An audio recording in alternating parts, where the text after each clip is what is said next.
करावं। मराठा योद्धा जरांगे पाटील 2च मिनिटात या ठिकाणी येत आहेत, तोपर्यंत मी सन्मान्य आबांना विनंती करतो की आबांनी आपलं मार्गदर्शन करावं।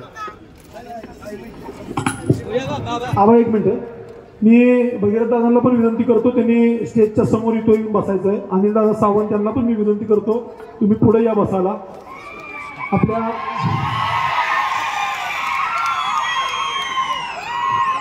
आणि आबांचं आबा चालू करा।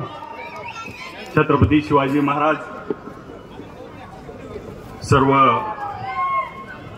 सर्वांना मानाचा मुजरा करतो आणि आज सकल मराठा समाजाच्या वतीनं जो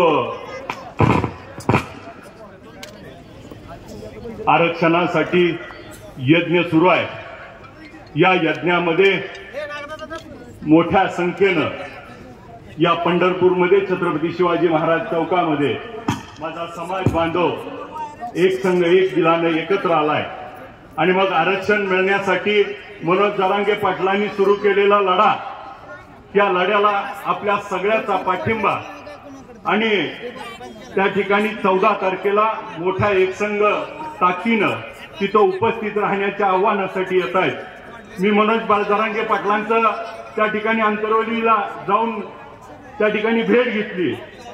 माझा या निमित्तानं फक्त वेळेअभावी 2च गोष्टी, की शांततापूर्ण मार्गाने 29 ऑगस्ट पासून त्या ठिकाणी उपोषण सुरू होतं।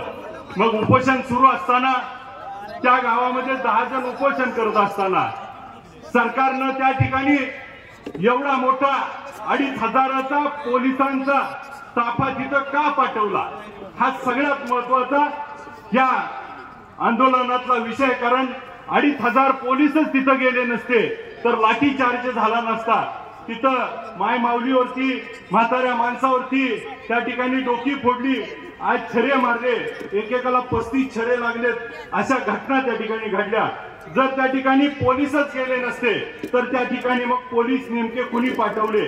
आणि मग परवा आपल्याला देखील माहिती आहे की देशामध्ये एक विशेष अधिवेशन त्या ठिकाणी बोलवलं आणि त्या अधिवेशनामध्ये त्या ठिकाणी आरक्षणासाठीच त्या ठिकाणी अधिवेशन बोलवलं होतं 5 दिवसाचं। आणि मग आरक्षणाचाच मुद्दा होता, तर त्या ठिकाणी आपल्याला महिलांना आरक्षण दिलं पाहिजे, त्या मताचा त्या ठिकाणी शरदचंद्र पवार साहेबांनी महाराष्ट्रात पहिल्यांदा त्या ठिकाणी दिलं। आज खऱ्या अर्थानं महिलांना आरक्षण मिळाले, त्याबद्दल सरकारचं त्या ठिकाणी आभार। परंतु त्याच अधिवेशनामध्ये ह्या सगळ्या समाजाचं ज्या अधिवेशन त्या ठिकाणी आरक्षणाचा प्रश्न होता तो निकाली काढू शकत होते, परंतु त्या ठिकाणी निकाली निघाला नाही। मग एक उपमुख्यमंत्री नागपूरला त्या ठिकाणी जाऊन आंदोलकांना भेटतात, पण मराठा आणि धनगर समाजाच्या आंदोलकाला भेटत नाही। हा खऱ्या अर्थानं द्वेष का? आणि मग मनोज जरांगे पाटलाच्या आंदोलनावरती झालेला हल्ला, त्याचा निषेध करून आज खऱ्या अर्थानं मनोज जरांगे पाटील आता मंगळवेढ्यामध्ये खूप मोठ्या प्रमाणात स्वागत होतंय। धाराशिव, तुळजापूर, सोलापूर येत असताना रस्त्याला प्रत्येक गावामध्ये त्या ठिकाणी मोठ्या संख्येनं त्या ठिकाणी लोक उत्स्फूर्तपणे उभा आहेत आणि त्या ठिकाणी सगळेजण स्वागत करतायत। आणि मग एक सर्वसामान्य कुटुंबातला, ज्याला 2 एकर जमीन असलेला त्या ठिकाणी समाजातला एक योद्धा आज पुढे येऊन त्या ठिकाणी लढतोय। आणि सगळ्यात महत्वाचं म्हणजे कित्येक ठिकाणी प्रेशर वापरला गेला, त्या ठिकाणी लाडीलुबाडी लावली, परंतु कुठल्याही परिस्थितीत समाजाच्या सोबत राहण्याची भूमिका मनोज जरांगे पाटलांनी घेतली, म्हणून त्यांचं आंदोलन यशस्वी झालं। आज या यशस्वी आंदोलनामुळे मराठा समाजाला आता कुठेतरी आज त्या ठिकाणी आशा निर्माण झाली की आपल्या आता हातातोंडाला त्या ठिकाणी घास आलाय आणि खऱ्या अर्थानं मराठा समाजाला आता आरक्षण मिळणार आहे। मग आपल्याला मराठा समाजाला आरक्षण मिळत असताना, वेगवेगळ्या जाती जमीन त्या ठिकाणी घेत असताना, मराठा समाजाला देखील आरक्षण मिळत असताना आरक्षण दिलं जातं। आरक्षण दिल्यानंतर कुणाचे मित्र त्या ठिकाणी आरक्षणाच्या विरोधात कोर्टात जातात, हा खऱ्या अर्थानं संशोधनाचा भाग आहे।